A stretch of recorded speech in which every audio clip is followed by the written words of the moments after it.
সর্বোচ্চ উচ্চতায় উঠতে প্রয়োজনীয় সময় এবং এইচ ম্যাক্স বা সর্বোচ্চ উচ্চতায় পৌঁছতে কত সময় লাগবে, পড়তে কত সময় লাগবে এবং সর্বোচ্চ কত উচ্চতায় উঠবে, এই বিষয়গুলো নিয়ে আজকে আমরা আলোচনা করব।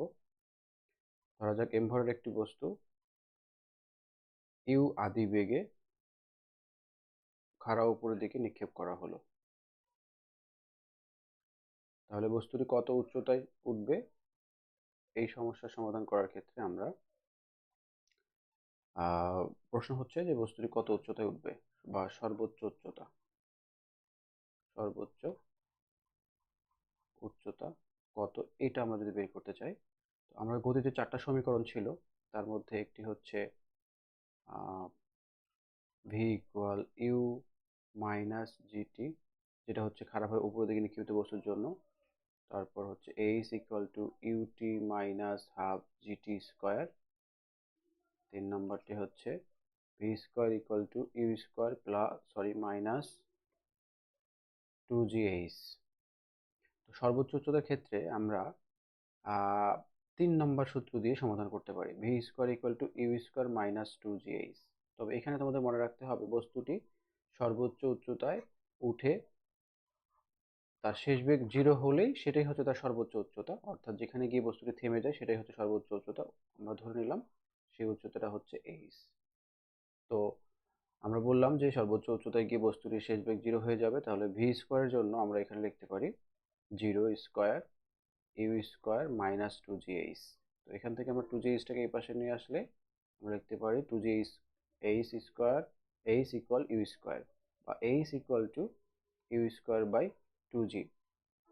তো এটাকে আমরা স্বাভাবিকভাবে যদি লিখি বা সাধারণভাবে লিখি তাহলে এইচ ম্যাক্স লিখতে পারি, মানে সর্বোচ্চ উচ্চতা equal to u square by 2g। অর্থাৎ যদি বস্তুটিকে আমরা খাড়া উপরের দিকে নিক্ষিপ্ত করি আদিবেগ দিয়ে, তাহলে আদিবেগ যদি আমাদের জানা থাকে তাহলে সেক্ষেত্রে আমরা তার সর্বোচ্চ কতটুকু উচ্চতা সে উঠতে পারবে সেটা এই ফর্মুলা দিয়ে করতে পারবো। এরপর আমরা বের করব হচ্ছে বস্তুটি সর্বোচ্চ উচ্চতায় যেতে কত সময় প্রয়োজন সেটা বের করব। এটা বের করতে পারি আমরা প্রথম সূত্র দিয়ে বের করতে পারি, অর্থাৎ ভি ইকুয়াল টু এবারের প্রশ্নটা হচ্ছে আমার যে সর্বোচ্চ উচ্চতায় উঠতে কত সময় লাগবে বা প্রয়োজনীয় সময়। সর্বোচ্চ উচ্চতায় উঠতে প্রয়োজনীয় সময় ধরে নিলাম যে টি সময়ে সে বস্তু সর্বোচ্চ উচ্চতায় উঠবে। অর্থাৎ আমরা যদি চিত্রটা আঁকি, বস্তুটাকে ইউ আদি বেগে নিক্ষেপ করা হয়েছে খাড়া উপরের দিকে। আমরা ধরলাম সর্বোচ্চ উচ্চতা এটা, এই জায়গায় আসতে তার সময় লেগেছে টি একক সময়, টি একক সময় লেগেছে। তাহলে আমরা জানি সর্বোচ্চ উচ্চতায় গিয়ে বস্তুটি থেমে যায়, অর্থাৎ তার শেষ বেগ হয়ে যায় 0। তো প্রথম সূত্র থেকে আমরা জানি v equal minus u minus g t. তাহলে ভি 0 হয়ে যাবে, 0 ইকুয়াল ইউ মাইনাস জিটি, অথবা আমরা বলতে পারি এটাকে যে জিটি ইকুয়াল ইউ বা টি ইকুয়াল ইউ বাই জি।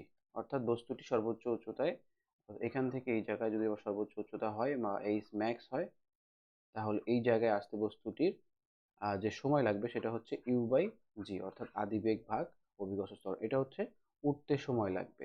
আর আমরা জানি বস্তুটি উঠতে যে সময় লাগবে, নর্মালি আমাদের 9-10-এর জন্য বস্তুটির ওঠা এবং নামার ক্ষেত্রে যে বাতাসের যে এই জায়গায় একটা বাধা কাজ করে, এই বাধাটাকে উপেক্ষা করে আমরা বলতে পারি যে উঠতে যে সময় লাগবে নামতেও সেই সময় লাগবে। অর্থাৎ উঠতে যদি T1 সময় প্রয়োজন হয়, অর্থাৎ উঠতে সময় হচ্ছে T1 এবং এটা হচ্ছে উঠতে, এবং নামতেও যদি T2 সময় হয়, এরা পরস্পর সমান হবে। অর্থাৎ সেক্ষেত্রে উঠা এবং নামার জন্য আমরা পেতে পারি T1 প্লাস T2 ইকুয়াল আমরা লিখতে পারি ইউ বাই জি উঠতে, প্লাস নামতেও সেই একই সময় u by g equal to 2u by g, 2u by g. এটা হচ্ছে উড্ডয়ন কাল, অর্থাৎ বস্তুটি ওঠা থেকে শুরু করে নামা পর্যন্ত 2u বাই জি সময় শূন্যে ভাসমান থাকবে। এই কথাটাকে আমরা আরো ভাবে বলতে পারি উড্ডয়ন কাল বলতে পারি, বা ভ্রমণ কাল বলতে পারি, বা কতক্ষণ সময় শূন্যে ভেসে থাকবে এটাও আমরা বলতে পারি। অন্যভাবে প্রমাণ করতে পারি এই বিষয়টাকে। আমাদের আরেকটা সূত্র ছিল h equal to u t minus half g t square. এই সূত্র থেকে আমরা এটাকে প্রমাণ করতে পারি। সেক্ষেত্রে যদি আমরা একটা ফিগার ড্র করি, তার জন্য আমরা পেতে পারি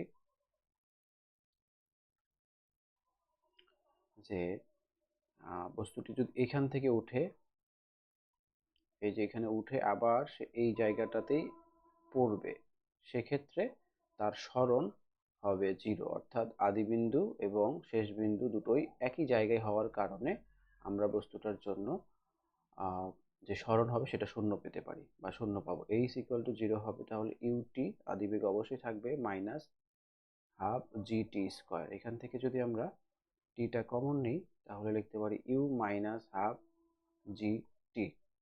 পরের লাইনে এসে আমরা বলতে পারি এটাকে যে টি ইকুয়াল টু 0, এইটা একটা, অথবা আরেকটা হতে পারে যে u minus half g t equal 0, বা half g t equal u, বা টি ইকুয়াল 2u/g। তাহলে একই কথা দাঁড়াচ্ছে। বিষয়টা হচ্ছে যে বস্তুটির জন্য যে আমরা টি পেলাম, এটাকে সাধারণভাবে যদি লিখি টি ইকুয়াল টু 2u/g লেখা যাচ্ছে। এটাই হচ্ছে বস্তুটির উড্ডয়নকাল শূন্যে ভেসে থাকার সময়, যা আমরা আগেও বের করলাম। একই সূত্র, একই জিনিস, আমরা দুইভাবে এটাকে চিন্তা করতে পারি।